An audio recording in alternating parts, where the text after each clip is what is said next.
बिस्मिल्लाहिर्रहमानिर्रहीम। मेरा नाम शेबन है और जो कोई भी इस वक्त मुझे सुन रहा है, अस्सलाम वालेकुम। किसी भी चीज के लिविंग थिंग होने के तीन साइंस होते हैं, यानी तीन ऐसी प्रॉपर्टीज होती हैं जो कि किसी भी चीज के जानदार या फिर जिंदा होने का सबूत है। नंबर वन, रेस्पिरेशन यानी सांस लेने का अमल। नंबर टू पे ग्रोथ यानी कि नशोनुमा। और नंबर थ्री, रिप्रोडक्शन यानी अपने ही जैसे जानदार पैदा करना। जिस चीज के अंदर भी ये तीन प्रॉपर्टीज मौजूद होंगी उसको लिविंग थिंग यानी कि जानदार कंसीडर किया जाता है। बीइंग अ लिविंग थिंग, इंसान के अंदर भी ये तीन चीजें या ये तीन खसूसियात तो मौजूद होती हैं, लेकिन ये तीन प्रॉपर्टीज अल्लाह ताला ने एक जानवर के अंदर भी रखी हुई है। तो क्या फिर इंसान और जानवर की जो लाइफ है वो एक जैसी होती है? ऐसा बिल्कुल नहीं है। इस वीडियो के अंदर मैं आपसे इसी टॉपिक के ऊपर बात करूंगा कि इंसान और जानवर की जिंदगी में क्या फर्क है, और दूसरे नंबर पे एक बहुत ही अहम बात कि किस तरह से कोई भी इंसान सदियों तक जो है वो अपने आप को जिंदा रख सकता है। लेकिन उससे पहले आपसे गुजारिश है कि काइंडली बात को मुकम्मल सुनिएगा, और अगर आपने चैनल सब्सक्राइब नहीं किया तो ये काम भी कर दीजिएगा ताकि मेरी हर वीडियो आप तक बआसानी पहुंच सके। तो सबसे पहले बात करते हैं कि इंसान और जानवर की जिंदगी में फर्क क्या होता है। देखें, बेसिक डेफिनेशन के मुताबिक जो है वो इंसान और जानवर दोनों एक ही तरह की लाइफ स्पेंड कर रहे हैं, यानी दोनों सांस लेते हैं, ग्रोथ करते हैं और रिप्रोडक्शन का अमल जो है वो शो करवाते हैं। अगर देखा जाए तो एक जंगल का जानवर भी खाता पीता है, सारा दिन वो भी खुराक की तलाश में फिरता रहता है और नशोनुमा करता है, और वो भी अपने जैसे जानदार पैदा करके अल्टीमेटली इस दुनिया से चला जाता है। लेकिन आपको एक पॉइंट ज़हन में रखना है कि इंसान की जिंदगी जो है वो इन मामूलात के अलावा जो बहुत इंपॉर्टेंट हिस्सा है इंसान की जिंदगी का, वो उसका एम, उसका काम या फिर उसका मिशन होता है, या फिर उसकी सोच होती है जो कि उसको जिंदा रखती है। अब क्योंकि एक जानवर के अंदर ये वाली चीजें जो है वो मौजूद नहीं होती, इसलिए इंसान की जिंदगी जो है वो एक जानवर से बहुत मुनफरिद है। किसी भी इंसान की फिजिकल लाइफ जो है वो तो बहुत शॉर्ट होती है, यानी अगर एवरेजली भी देखा जाए तो एक इंसान जो है वो 40 से 50 साल तक जिंदा रहता है, उसके बाद वो उस दुनिया से चला जाता है। लेकिन जो सबसे इंपॉर्टेंट हिस्सा होता है इंसान की जिंदगी का, वो उसकी सोच, उसकी फिक्र या फिर उसका मिशन होता है, या फिर उसका कोई ऐसा काम होता है जो कि उस इंसान को जिंदा रखता है। तो असल में जो इंसान की जिंदगी का या उसकी लाइफ का सबसे इंपॉर्टेंट हिस्सा है जो कि उसको एक लिविंग थिंग डिक्लेयर कर सकता है, वो उसका मिशन होता है या फिर उसकी सोच होती है, या फिर कोई भी उसका ऐसा काम होता है जो कि उसको सदियों तक जिंदा रखता है। अगर तो आप एक ऐसी लाइफ गुजार रहे हैं जिसके अंदर आपका मिशन सिर्फ और सिर्फ खाना पीना है या फिर रहना और लिबास की जरूरियात हैं, तो फिर समझ लीजिए कि अनफॉर्चुनेटली आप भी एक जानवर की जिंदगी जो है वो बसर कर रहे हैं। अगर आपकी जिंदगी के अंदर कोई मिशन नहीं है, कोई एम नहीं है, या फिर कोई भी ऐसा आपका काम नहीं है जो किसी दूसरे इंसान के लिए या अल्लाह ताला की किसी दूसरी मखलूक के लिए फायदेमंद हो, तो फिर आपकी जिंदगी और एक जंगल में रहने वाले जानवर की जिंदगी में कोई फर्क नहीं है। इंसान की जिंदगी को जानवरों से मुनफरिद बनाने वाली जो चीज है वो सिर्फ इंसान की सोच होती है। अब सबसे बेहतर सोच या सबसे बेहतर काम क्या होता है?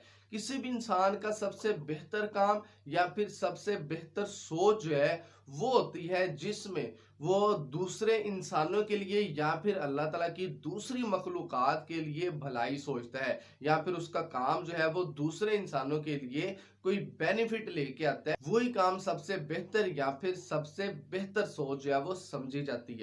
अगर तो आपकी लाइफ जो है वो सिर्फ खाने पीने, नशोनुमा करने और सिर्फ बच्चे पैदा करने तक महदूद है, तो समझ लीजिए आपकी जिंदगी उसी वक्त खत्म हो जाएगी जिस वक्त आपके अंदर से सांस लेने का अमल या ग्रोथ या रिप्रोडक्शन का अमल खत्म हो जाएगा। लेकिन अगर आप खुद को सदियों तक जो है वो जिंदा रखना चाहते हैं, तो अपना कोई ऐसा मिशन या फिर अपना कोई ऐसा काम छोड़ के जाइए जो कि आपको सदियों तक जिंदा रख सके। जिस तरह से इंसान की फिजिकल लाइफ के अंदर तीन चीजें जो है वो मौजूद होती हैं, यानी वो सांस लेता है और नशोनुमा करता है और वो अपने ही जैसे जानदार पैदा करता है। इसी तरह किसी भी इंसान के मिशन या फिर उसके मकसद की जिंदगी के अंदर भी यही तीन चीजें मौजूद होनी चाहिए। देखिए, सबसे पहले तो हमें ये समझना है कि रेस्पायरेशन, ग्रोथ और रिप्रोडक्शन का असल मफहूम क्या है, जो कि किसी भी इंसान के मिशन के अंदर जो है वो सारी चीजें पाई जा सकती हैं। हम आमतौर पे रेस्पिरेशन से मुराद क्या लेते हैं कि किसी भी जानदार का अपने माहौल को कुछ देना और उस माहौल से कुछ गेन करना, यानी कोई गैस जो है वो रिलीज करना या फिर कोई गैस अपने माहौल से गेन करना, ये उस इंसान की या किसी भी जानदार की जो है वो सांस लेने का अमल यानी रेस्पिरेशन कहलाती है। और ग्रोथ करने का मतलब क्या होता है कि किसी भी जानदार के जो ऑर्गन्स होते हैं या उसके जो सेल्स होते हैं वो बढ़ते हैं या फिर वो ग्रोथ करते हैं। और रिप्रोडक्शन से मुराद के अपने ही जैसे जानदार को जनरेट करना या फिर पैदा करना। अब अगर यही सारी टर्म जो है वो किसी इंसान के मकसद के साथ या फिर उसके काम के साथ रिलेट कर दी जाए, तो फिर रेस्पिरेशन का मतलब क्या होगा कि उसके काम का वो पहलू जो कि अपनी सराउंडिंग के साथ इंटरेक्ट कर रहा है। यानी अगर किसी भी इंसान का मिशन जो है या फिर उसका काम जो है वो अपनी सराउंडिंग के ऊपर या दूसरे इंसानों के ऊपर कोई असर छोड़ के जा रहा है, तो उसको हम रेस्पिरेशन बोलेंगे। और अगर किसी भी इंसान का काम, उसकी सोच या फिर उसका कोई भी मिशन जो है वो बढ़ रहा है यानी नशोनुमा पा रहा है, तो हम उसको ग्रोथ बोलेंगे। और अगर किसी भी इंसान के सोच, उसकी फिक्र या फिर उसके मिशन को कोई दूसरा इंसान या उसके बाद आने वाले इंसान जो है वो आगे लेके चलते हैं, तो हम उसको रिप्रोडक्शन का अमल बोलेंगे। इन तमाम प्रॉपर्टीज के साथ किसी भी इंसान की जो लाइफ है, उसके सोच, मिशन या फिर उसके एम की वजह से बहुत लंबे अरसे तक चल सकती है। और यही इंसान की असल लाइफ होती है। देखिए, इमाम हुसैन अलैहिस्सलाम की ही अगर मिसाल ले ली जाए, तो उनकी जो फिजिकल लाइफ है वो चंद साल के अरसे के ऊपर मुहित है। यानी कि उनकी भी एज बाकी इंसानों की तरह जो है वो फिजिकल लाइफ उतनी ही है, लेकिन उनका नाम, उनका काम, उनका मिशन और उनकी सोच जो है वो उनको सदियों बाद भी अब तक जिंदा रखे हुए है और यही काम उनका उनको क़यामत तक जिंदा रखेगा। उनकी सोच, उनका मिशन और उनका एम जो है वो अपने सराउंडिंग के ऊपर जो है वो बहुत ज्यादा असर रखता है। और हर एक जमाने में उनका काम और उनका मिशन जो है वो काबिले अमल चीज है। और अगर देखा जाए तो उनका जो मिशन है वो आहिस्ता आहिस्ता से ग्रोथ ही करता चला जा रहा है, यानी कि क़यामत तक इसको सिर्फ बढ़ते चले जाना है।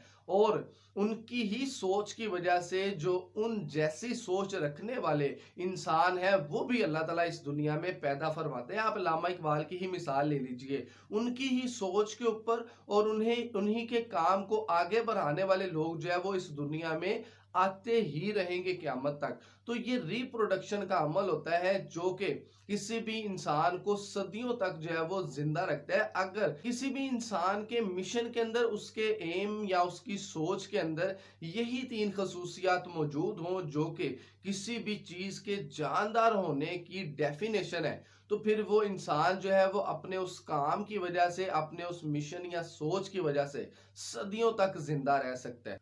लेकिन हमारे लिए सबसे बड़ा लम्हा फिक्रिया यही है कि हमारी जिंदगी के अंदर ना तो कोई मिशन होता है, ना कोई एम होता है और ना ही कोई ऐसी सोच होती है जो कि हमें अपने पेट के अलावा या फिर अपनी जात के अलावा कुछ सोचने देती है।